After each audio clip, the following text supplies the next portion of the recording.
We're now on Chapter 9, Question 6a.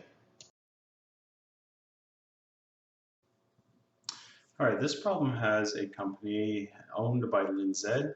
It's an owner-operated sporting goods retailer.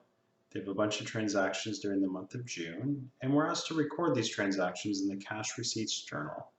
We want to use the account numbers provided, entering both appropriate references for individual rows and column totals, assuming all posting was completed. So this chapter is all about introducing the various journals. This situation is about the cash receipts. So the first situation, June 2nd, the owner invested $16,500 into the business. So in this situation, we want to record this transaction into our cash receipts journal. So this is on June 2nd. It's going to hit the account Zara Capital. Everything in here hits cash because it's the cash receipts journal, but then there'll be a comment to where else does it go. So in this situation, that posting reference is 300, being our chart of account information for Zara Capital. We will debit cash because this is cash receipts, cash in, so it's always a debit to cash in this journal. So it's a cash debit of 16,500. It doesn't fit any of these other categories, so we'll put that as a credit to other, and that's why we put the posting reference of 300 on the left-hand side. The next transaction is on June 6th, where we received a loan of $1,000 from the bank. So it's our bank loan, which is account number 220. It's cash in again of 1,000, and it's not AR, sales, interest. Okay, so it's going to hit our other column of $1,000, referencing the 220 posting reference, the chart of accounts.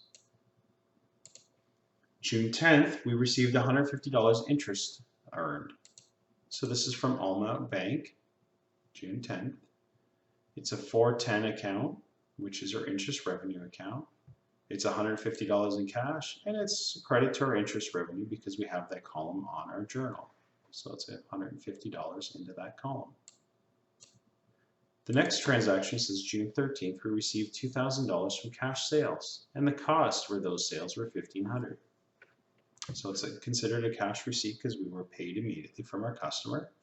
Cash sales, it's a debit to cash and a credit to sales. However, we can also record the cost of goods sold for this transaction in our column at the far right here. So it's a debit to our COGS, our cost of goods sold, and a credit to our inventory at $1,500.